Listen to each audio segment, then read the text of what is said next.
Yo, David, I swear to God, I be talking to niggas, man. Niggas don't be listening. This for my niggas on the grind trying to make it happen. A nigga finished school, but he ain't finished rapping. No handouts? Yeah. I like that fucking title, bro. No handouts. Shout out No Handouts. No handouts, documenting the come up film PdotC, cause nobody owing you shit. Yeah, just letting you know what occurred this week. We went to NYU for this speaking engagement. Russ was there, which was pretty dope. He gave like some information in regards to his come up and how he's moving forward in the game. And we finessed our way in there, man. Some way, somehow we got in there. Shout out to his whole crew, Diamond, they were cool. Even his manager, Milan, had a chance to speak a bit, and he gave out some good information, so check it out. After that, we went to Heineken Green Room. Ari Lennox was performing. And if you don't know her, she's, I believe she's the first singer signed to Dreamville. So that was dope. Check it out.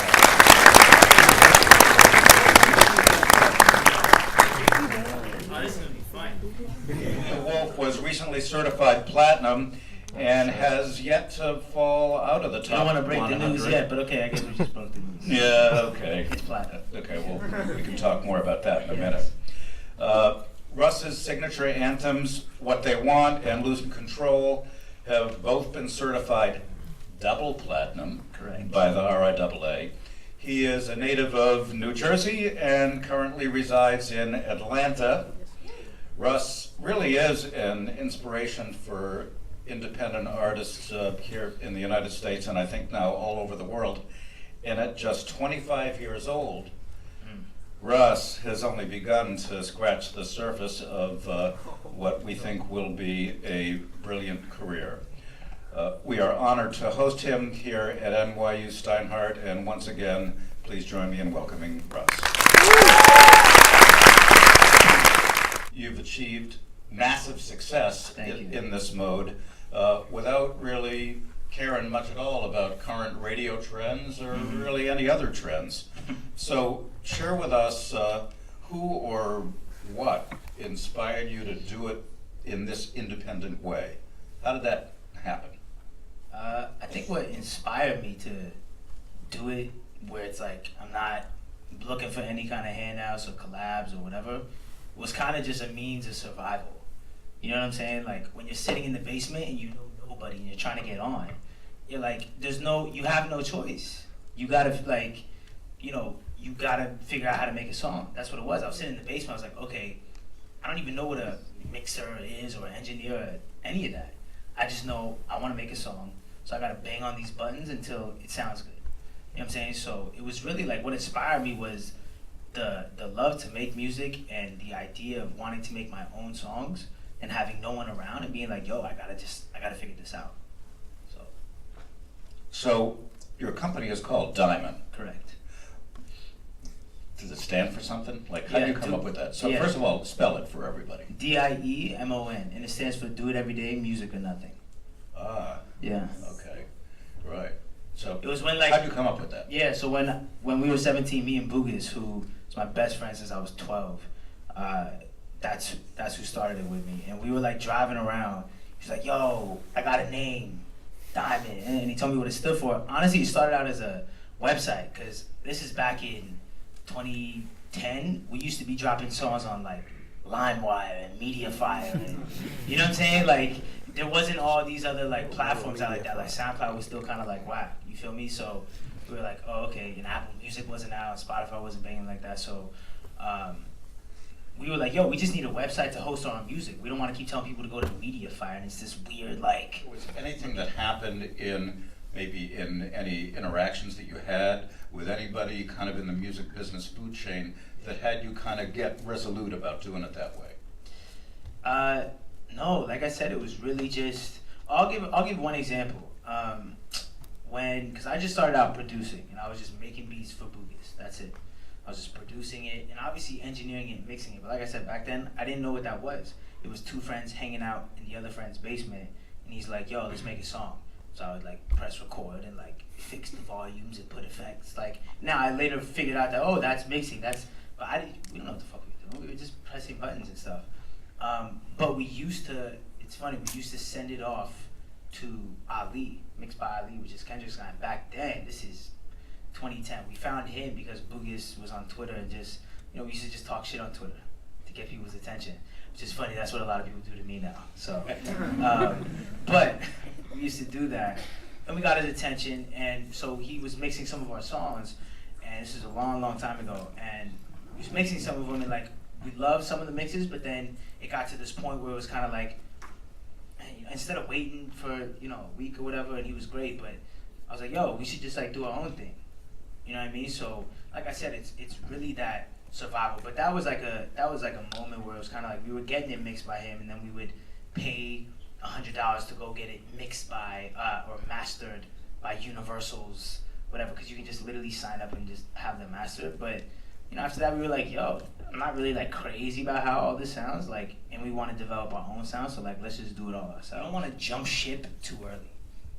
And a lot of these people, put it like this, right? Let's say in 2015 or 2016, oh no, when was this? Sorry, 2014, there was people from labels starting to hit me up, legitimate people, and it was like, yo, let me fly you out, let's have these meetings, and it's like, I could have been really, really like desperate and only money focused and been like, oh, I'll take your little like 30K or 40, you know what I'm saying? Like, and a lot of people, that's what they do. They end up, they're in such a bad spot back home that 30K, 40K to them, I mean, it's life-changing money. Yeah. So they don't really care about the deal terms and whatever.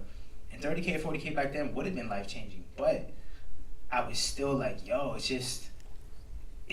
doesn't feel right. You know what I'm saying? Like, it just doesn't feel right. So that's why I always go back to following your gut. But you gotta my thing is like, you gotta really not let money be your main motivation. You're gonna do a lot of dumb shit if that's the case. You're gonna sound a lot of bad things. I was like, all right, I'm looking at everyone. All y'all got labels, because you listen to the radio, it's like, and I know like people are like, oh, you don't listen to the radio. No one listens to the radio, but you have to level the playing field. It's not just the radio, it's connections. Like, you think people just wake up and you're just like in these certain opportunities? You're just, oh man, like, it's crazy, you've just been grinding so hard, you're on Jimmy Fallon. It's like, no. You know what I'm saying? Like, it's not how it works. Drop an album and it would do nothing. I would have 200 followers and I'd be like, nah, it's all good. Like, the next one, 2 months later, I'm telling you. You know what I'm saying? Like, that's what the mindset was. And so after the 11th one though, I was like, okay. Because what I was doing, I was making projects like that. Because like I said, it's a self-sufficient thing where I don't need to call 10 people. Like, you can erase my whole contact list and I can make my whole discography that anyone's ever heard by myself. You feel me? So that's why I was able to make so much music. I could sit in a room by myself and do it. So after the 11th one, I started making quote unquote the 12th one. And I was like, honestly, this is just a little too good for me to just drop on deaf ears again. Like, it's just too good now.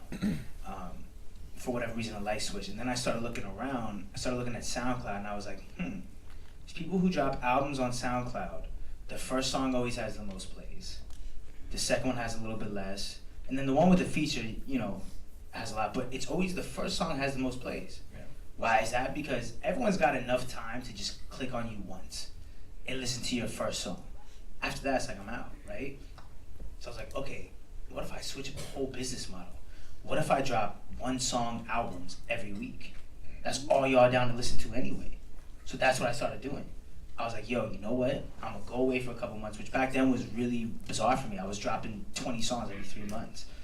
So I was like, I'm gonna go away for a couple months. I'm gonna make sure I have 52 songs recorded and ready to go, which is a whole year, and that's what I did. Like, I went away after the last project in 2014, which was October, sometime around then. I went away for a second, and I was like, you know what? I'm gonna build it up so I have enough songs to just drop every week. And by the time it gets to the 20th week, I'm gonna have 30 more songs recorded. You know what I'm saying? Because I was just sitting in the basement just making music. And it was the mindset of people don't have enough time to listen to a whole album song they don't know. Motherfuckers don't care, bro. You know what I'm saying? Like, they don't care. Hate to break it to y'all, they don't care. We don't know who you are, we're not listening to your album. I don't know you, I don't give a fuck about you. But I can get you to listen to one song, right? The chances are way higher. That's what I did. I just put out a song, I treated it like a 1-song album every week. And that's what I did. I put out 95 songs on SoundCloud after 11 albums. And, it ended up working because at that point, you poke the universe long enough, it'll turn around and say, what's up? Yeah, I was taking my own route, doing my own thing. When I met Russ, we didn't really we definitely saw eye to eye, but we didn't. It wasn't like business right off the jump. It was we built a relationship before, so it was more like a friendship rather than I'm trying to take advantage of him in any regard. I was trying to build one step at a time, one brick by brick, a house, rather than just I have all the connections in the world. I did have a lot of connects, but I had a vision, which I shared the same vision as Russ had. So we just met there and built organically a framework from the ground up to where we are now. So you gotta celebrate the small wins, and you gotta keep the path. You gotta understand that the song you're dropping in week 20 may not blow up till week 100. I put out Losing Control and What They Want in 2015. They went double platinum in 2018. Feel me? Or 2017. I got a question for you. Can you hang out for a few minutes and say? I'm super down to stay here for. Opening up for J Electronica. Oh shit! So At Santos. Yeah, at Santos. Oh shit! Did you say there's 100 shots that you're gonna take? 100 shots. 100%. This is my twin brother. We make music. It's good. I got a dope song. I just want you to listen to it. Let's do it. Thanks for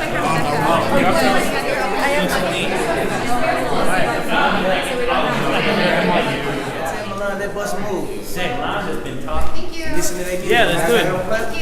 Yeah, I got a flavor for your hair. Okay, great. I like this.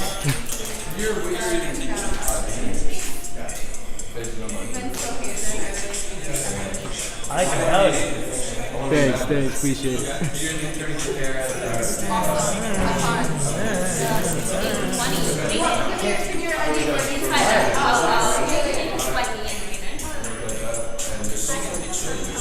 That's fire.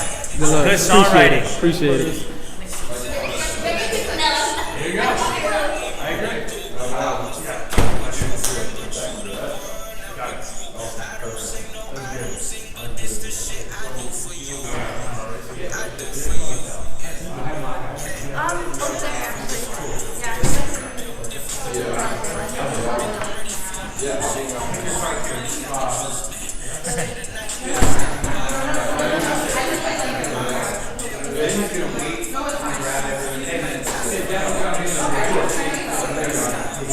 Fire songwriting. Good looks, appreciate it. Y'all got a video to this yet? Nah, it's a draft. Yeah. Just finished recording it. You shoot the right video so it can do some shit. Not yet. It's gonna come out though. Nah, we gotta know everything.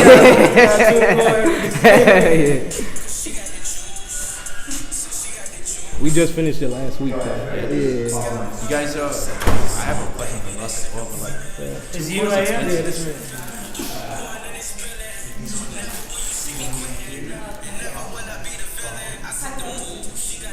Looks fire. Good luck, appreciate Alright, it. no. Appreciate it. Brown skin honey, creeping to a face. You looking real cool right now. Tell me what it do. Hey, I heard you got a girl.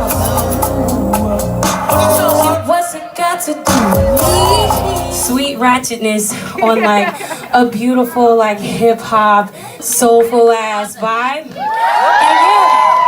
And that's kind of what made Cole and Eve fuck with me, so that's fire. It's really fire. But yeah, here we go.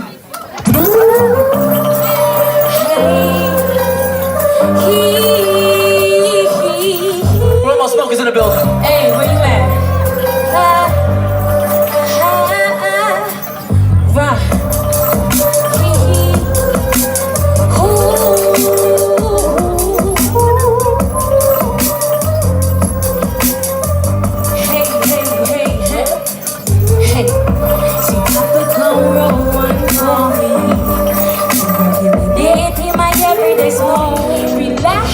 Relax, I need love done.